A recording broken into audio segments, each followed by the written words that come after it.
नमस्कार, किसान समाचार में आपका स्वागत है। मैं हूं साइमा खान। सबसे पहले नजर हेडलाइंस पर। किसानों के विरोध प्रदर्शन के मद्देनजर दिल्ली की सीमाएं सील। हरियाणा, पंजाब और यूपी की सीमाओं पर भी पुलिस ने की बैरिकेडिंग।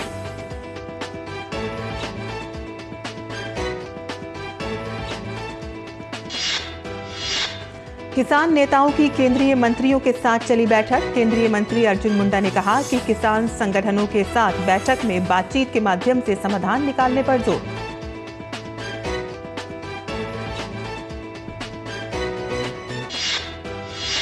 सरकार की किसान हितैषी योजनाएं अन्नदाताओं को बना रही हैं सशक्त। प्रधानमंत्री नरेंद्र मोदी के नेतृत्व में सरकार ने कई योजनाएं लागू की हैं जिनका उद्देश्य किसानों के जीवन में सुधार है करना।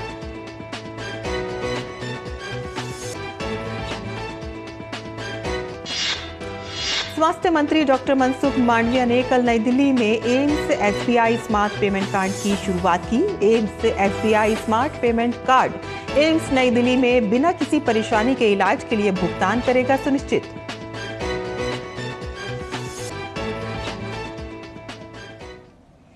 और अब समाचार विस्तार से। किसान नेताओं की केंद्रीय मंत्रियों के साथ चली बैठक पर बोलते हुए केंद्रीय मंत्री अर्जुन मुंडा ने कहा कि किसान संगठनों के साथ गंभीरता से बातचीत हुई है। केंद्रीय मंत्री ने कहा कि सरकार हमेशा चाहती है कि बातचीत के माध्यम से समाधान निकले। अधिकांश विषयों पर हम सहमति तक पहुंचे, लेकिन कुछ विषयों पर हमने स्थायी समाधान के लिए कमेटी बनाने को कहा। हम अभी भी मानते हैं कि किसान भी समस्या का समाधान बातचीत से हो सकता है। केंद्रीय मंत्री ने बातचीत के जरिए समाधान निकालने की उम्मीद जताई। किसान संगठनों के साथ बातचीत बहुत गंभीरतापूर्वक हुई और सरकार हमेशा चाहती है कि बातचीत के माध्यम से हर किसी समस्या का समाधान हम निकाल सकते हैं। बातचीत के माध्यम से हमें समाधान निकालना चाहिए। ऐसे सभी विषयों पर चर्चा किया। अधिकांश ऐसे विषय पर जहां हम सहमति तक पहुंचे। इस तरह के विषय, जिन विषयों को लेकर के हमने ये कहा था कि इसके बहुत सारे ऐसे जुड़े हुए मामले हैं जिस पर हमें एक अस्थायी समाधान के लिए एक कमेटी बनाने की आवश्यकता है। और अर्जुन मुंडा ने इस बीच आपको बता दें कि इस बीच विरोध प्रदर्शन से पहले दिल्ली की सीमाएं सील कर दी गई हैं। हरियाणा, पंजाब और यूपी की सीमाओं पर भी पुलिस ने बैरिकेडिंग कर दी है। दिल्ली की विभिन्न सीमाओं के लिए दिल्ली पुलिस ने विस्तृत यातायात एडवाइजरी जारी की है।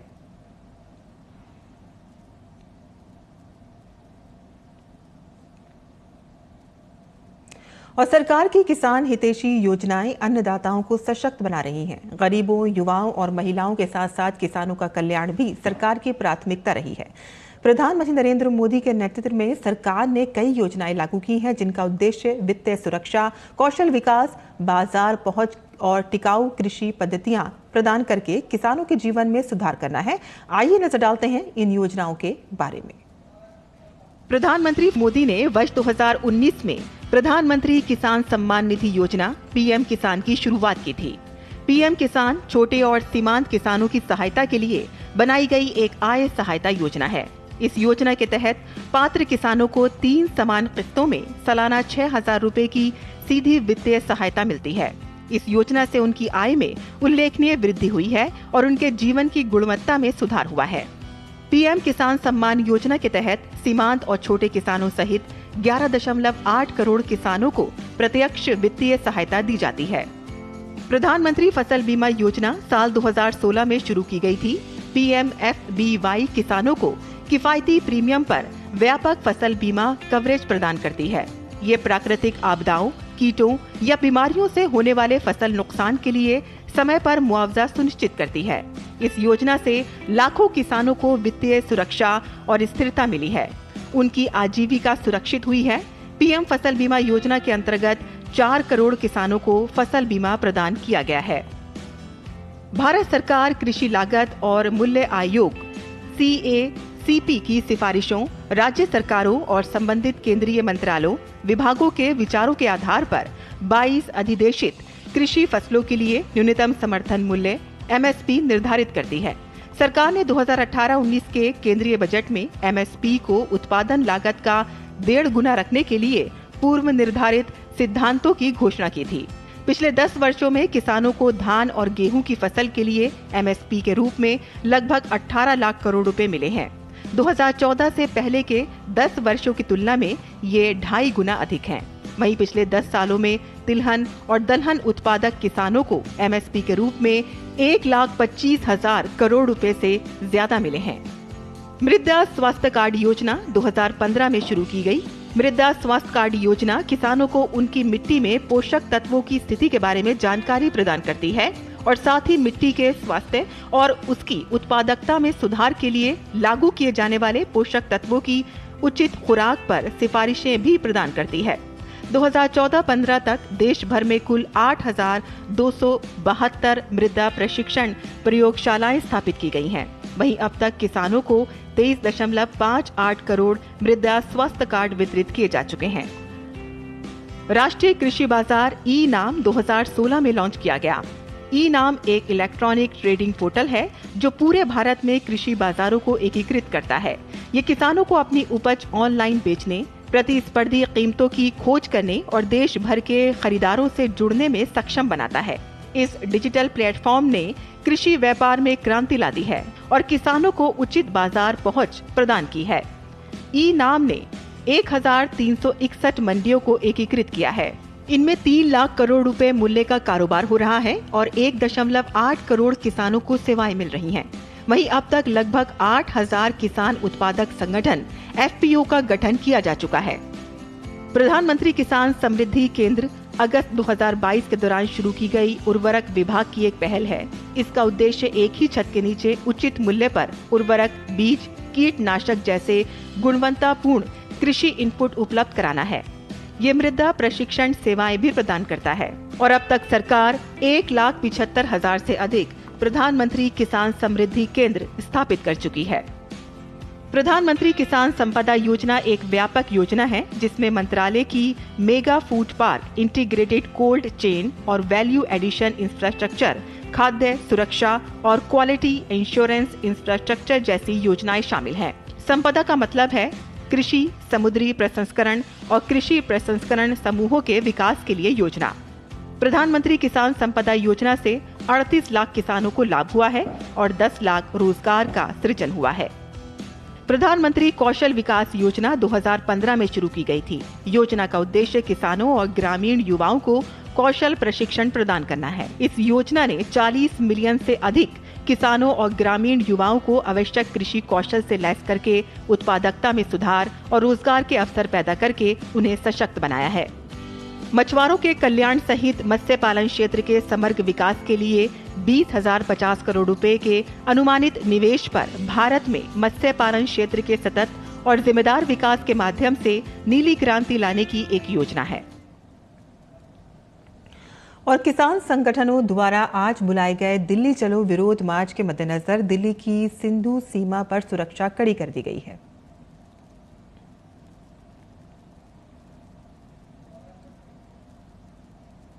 किसान संगठनों द्वारा आज बुलाए गए दिल्ली चलो विरोध मार्च के मद्देनजर उत्तर प्रदेश के बागपत में ईस्टर्न पेरिफेरल एक्सप्रेसवे पर सुरक्षा कड़ी की गई।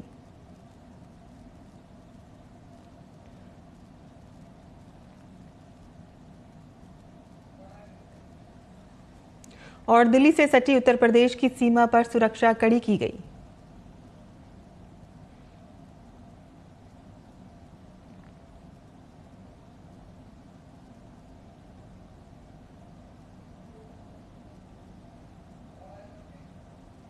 किसान संगठनों द्वारा बुलाए गए दिल्ली चलो विरोध मार्च के मद्देनजर हरियाणा के अंबाला में शंभू सीमा पर सुरक्षा बढ़ा दी गई है। एसपी सिटी पटियाला मोहम्मद सरफराज ने आज किसान संगठनों द्वारा बुलाए गए दिल्ली चलो विरोध मार्च से पहले दिल्ली की शंभू सीमा पर सुरक्षा व्यवस्था की समीक्षा की।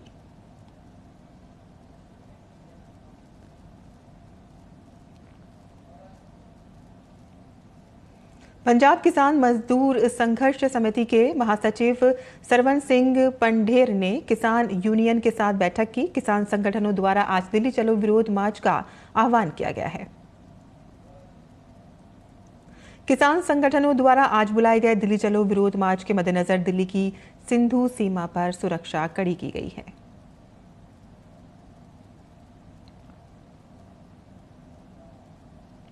और नोएडा के additional police commissioner Shivhari Meena ने कहा है कि गौतम बुद्ध नगर जिले की सीमा को सील कर दिया गया है और सुरक्षा के पर्याप्त इंतजाम किए गए हैं।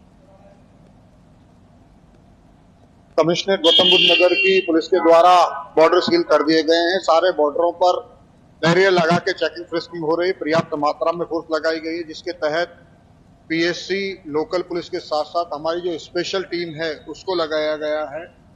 दिल्ली पुलिस के साथ भी हमारा कोऑर्डिनेशन है।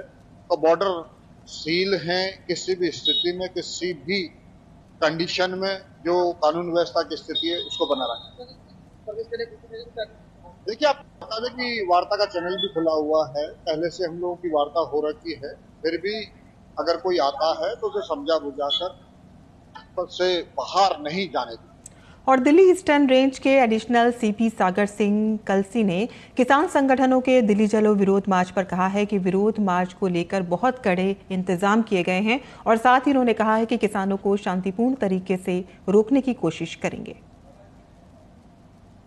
आपने देखा होगा जगह जगह बड़े बड़े लाउड हेलर्स लगे हैं। हम बात करेंगे, शांति अवस्था से बात करने की हमें पूरी कोशिश है कि ये हम इसको निपट लें। अलग अलग जगह पर बैरिकेड्स और जो हमारे अलग अलग ब्लॉकेट्स हैं वो लगाए गए हैं। हमें पूरी उम्मीद है कि ये हम बड़े सक्षम हैं कि इसको रोक दें। वहीं किसान संगठनों के दिल्ली चलो विरोध मार्च पर झज्जर के डीएसपी शमशेर बहादुर ने कहा है कि सुरक्षा के मद्देनजर पुलिस की पूरी तैयारी है। यहाँ जो अपना जिला झज्जर में बहादुरगढ़ बॉर्डर पर जो टिकरी बॉर्डर है, इस पर जो पुलिस की तरफ से तैयारी है वो सुरक्षा की दृष्टि से कंप्लीट जो तैयारियां वो की गई हैं और ड्यूटियां लगाई गई। जो माइक्स हैं वो लगाए गए हैं निगरानी के लिए, सीसीटीवी कैमरे हैं और जो चाक चौबंद एक सुरक्षा है वो की गई है। और स्वास्थ्य मंत्री डॉक्टर मनसुख मांडविया ने कल नई दिल्ली में AIIMS SBI smart payment card की शुरुआत की। AIIMS SBI smart payment card AIIMS नई दिल्ली में बिना किसी परेशानी के इलाज के लिए भुगतान सुनिश्चित करेगा। इस मौके पर स्वास्थ्य मंत्री ने कहा कि एम्स स्मार्ट पेमेंट कार्ड दूर दराज के इलाकों के मरीजों की नकदी ले जाने की लंबे समय से चली आ रही समस्या का समाधान करेगा। उन्होंने कहा कि मरीज या उनके तीमारदार एम्स नई दिल्ली के सुविधा केंद्रों से आसानी से कार्ड प्राप्त कर सकते हैं और उनके बाद विभिन्न काउंटरों पर भुगतान के लिए उनका उपयोग कर सकते हैं। उन्होंने ये भी बताया कि निकट भविष्य में इन कार्डों की सेवाएं देश के सभी एम्स में विस्तारित की जाएंगी। उन्होंने देश के अस्पतालों में मरीजों के लिए और अधिक सुविधा उपाय जोड़ने के प्रति केंद्र की प्रतिबद्धता दोहराई। वन एम्स वन कार्ड भी आप लोगों ने बना दिया और उसका इम्प्लीमेंटेशन नहीं केवल दिल्ली एम्स के पुरता मर्यादित रहेगा, लेकिन भविष्य में देश में बन रही 22 एम्स के लिए भी उसका उपयोग हो सकता है। और एक कार्ड का उपयोग करने से दो फायदा होगा। कई बार उसके जेब में पैसा नहीं है और नहीं लाए हैं तो दिक्कत होती है। कार्ड नंबर देंगे तो दुनिया में कहाँ से भी, देश में कहाँ से भी कोई भी व्यक्ति एक कार्ड में पेशेंट को पैसा जमा करवा सकता है। एक कार्ड का उपयोग करने के बाद, यानी कि आपको एम्स में ट्रीटमेंट पूरी हो जाने के बाद अब आपको जाना है, आपने जमा करा देना है और आपका बाकी पैसा जो बचा है वो आपके अकाउंट में जमा हो जाएगा या तो कैश मिल जाएगा। एक डिजिटल इंडिया के लिए अच्छी पहल है। और किसान समाचार में अब बात करते हैं मंडी भाव की और जान लेते हैं देश भर की मंडियों का भाव।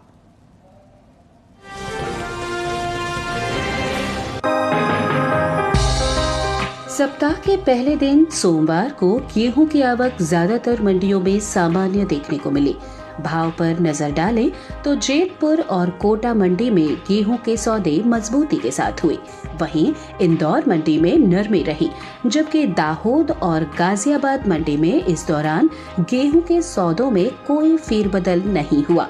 एक मार्केट के मुताबिक देश के अलग अलग मंडियों में गेहूं के भाव इस तरह रहे।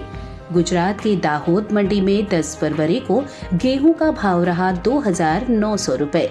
12 फरवरी को इसके भाव में कोई बदलाव देखने को नहीं मिला और भाव 2,900 रुपए पर बरकरार रहा।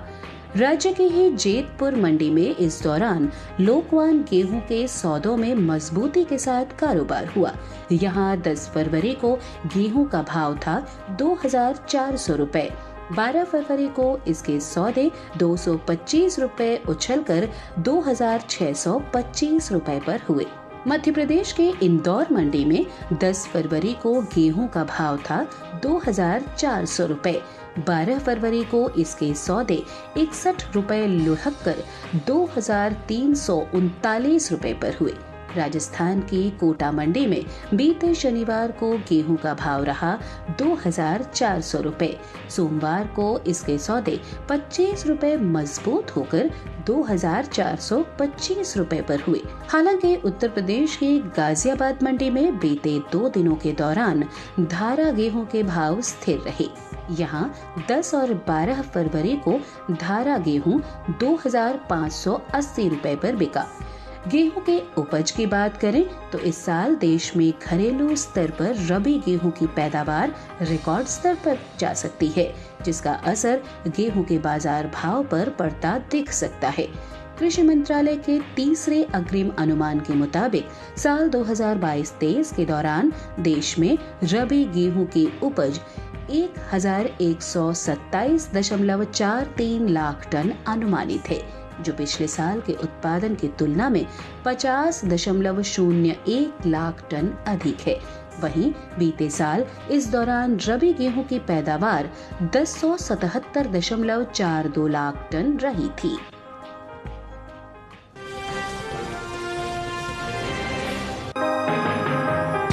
कृषि उपज मंडियों में अरहर की आवक सामान्य बनी हुई है। भाव पर नजर डालें तो सोमवार को ज्यादातर कृषि उपज मंडियों में अरहर के सौदों में मजबूती के साथ कारोबार हुआ।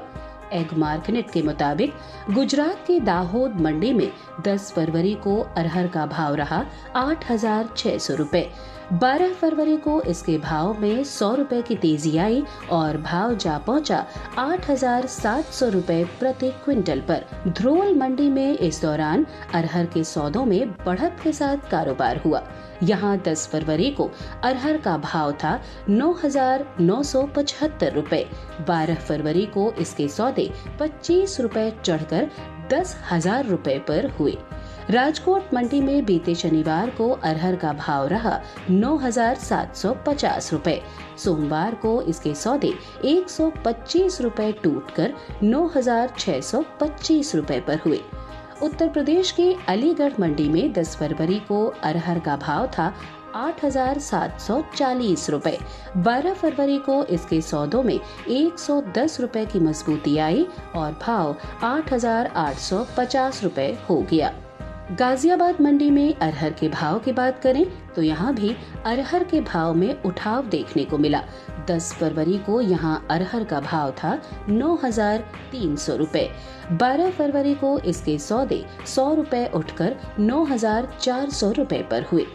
बात अरहर की पैदावार की करें तो घरेलू स्तर पर खरीफ अरहर की पैदावार बीते साल के मुकाबले इस साल लगभग बराबर देखने को मिल सकती है। कृषि मंत्रालय के हाल ही में जारी पहले अग्रिम अनुमान के मुताबिक देश में साल 2023-24 के दौरान खरीफ अरहर की पैदावार 34.21 लाख मीट्रिक टन होने की उम्मीद है, जिसका असर अरहर के बाजार भाव पर पड़ सकता है। प्रोटीन से भरपूर दालों के निर्यात की बात करें तो देश से होने वाले दालों के निर्यात में इस साल कुछ कमी देखने को मिली है। चालू वित्त वर्ष के पहले 7 महीनों के दौरान दलहन का निर्यात पिछले वित्त वर्ष की समान अवधि की तुलना में घटा है। एपेडा के मुताबिक साल 2023-24 में अप्रैल से अक्टूबर महीने के दौरान कुल दलहन का निर्यात 3,41,00,000 टन का हुआ है, जबकि साल 2022-23 के दौरान दलहन का कुल निर्यात 4,21,000 टन का हुआ था। यानी इस साल कुल दलहन के निर्यात में 80,000 टन की कमी देखने को मिली है।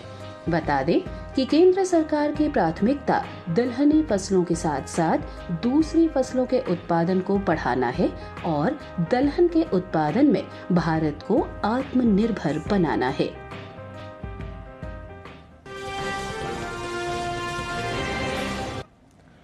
और मंडी खबर के बाद अब बात करते हैं मौसमी खेती की।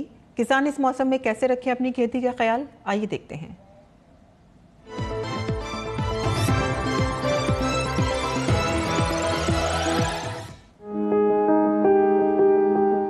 बिहार में सरसों के खेत में निराई कर सकते हैं। सरसों के खेत में सिंचाई करते रहें।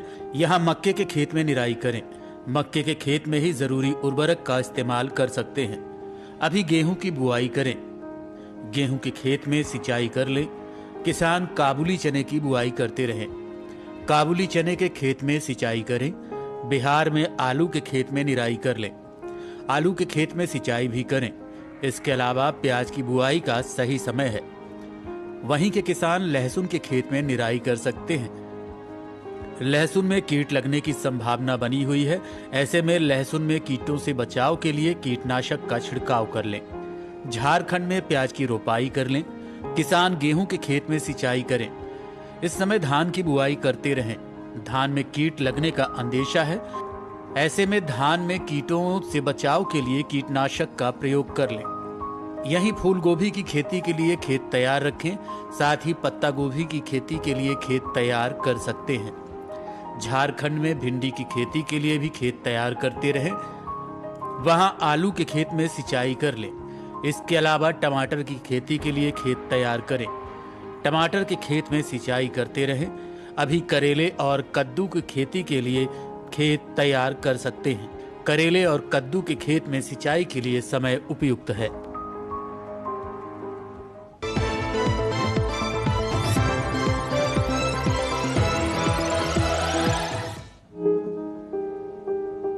दिल्ली स्थित पूसा संस्थान ने समय और इलाके के हिसाब से गेहूं की अलग अलग किस्में तैयार की हैं। सबसे पहले बात करते हैं गेहूं की HD 3059 पूसा पछेती किस्म की। इसे कई उत्तरी राज्यों और उत्तराखंड के तराई क्षेत्रों में बोया जा सकता है। 1 हेक्टेयर में 42.5 क्विंटल तक की पैदावार देने वाली ये किस्म 121 दिन में पककर तैयार होती है। गेहूं की WR 544 और पूसा गोल्ड किस्में राष्ट्रीय राजधानी क्षेत्र दिल्ली के लिए उचित है। हालांकि ये 1 हेक्टेयर में सिर्फ 37 क्विंटल तक पैदावार देती है, लेकिन इसमें तापमान सहन करने की क्षमता है। साथ ही जल्द भी पक जाती है। उत्तर पूर्व के मैदानी क्षेत्र के किसान गेहूं की HD 2985, जिसे पूसा बसंत भी कहते हैं, इसकी बुआई कर सकते हैं। इससे 1 हेक्टेयर में 35 से 40 क्विंटल तक की उपज ली जा सकती है। ये केवल 105 से 110 दिन में फसल तैयार हो जाती है। गेहूं की HW 2045 उत्तर पूर्व के मैदानी इलाकों के लिए तैयार की गई है। इससे प्रति हेक्टेयर 41 क्विंटल तक की पैदावार ली जा सकती है और ये पकने में 110 से 115 दिन का समय लेती है। इसी तरह HD 2932 मध्य प्रदेश, छत्तीसगढ़, गुजरात, कर्नाटक, आंध्र प्रदेश, गोवा और तमिलनाडु के मैदानी क्षेत्रों के लिए है। 40 से 45 क्विंटल प्रति हेक्टेयर की उपज वाली गेहूं की ये किस्म भी महज 105 से 110 दिनों में तैयार हो जाती है। गेहूं की HW 5216 दक्षिण के पहाड़ी इलाकों के लिए है। 37 क्विंटल प्रति हेक्टेयर तक की उपज ये देती है। HI 1563 पूसा प्राची उत्तर पूर्वी मैदानी क्षेत्रों के लिए है। ये 50 क्विंटल तक की पैदावार दे सकती है। HS 490 पूसा बेकर और HS 420 शिवालिक जम्मू कश्मीर के पहाड़ी क्षेत्र, हिमाचल प्रदेश, उत्तराखंड, सिक्किम, पश्चिम बंगाल और पूर्वोत्तर राज्यों के लिए उपयुक्त है। पूसा बेकर 150 दिन में, जबकि पूसा शिवालिक गेहूं की वो किस्म है जो 149 दिन में पकती है। HD 2833 पूसा तृप्ति, ये किस्म 1 हेक्टेयर में करीब 39 क्विंटल तक की उपज दे सकती है। HD 3090 पूसा मूल्य गेहूं की उन्नत किस्में हैं। ये 101 दिन में पक जाती हैं। ब्रेड और चपाती के लिए गेहूं की ये अच्छी किस्म मानी जाती हैं।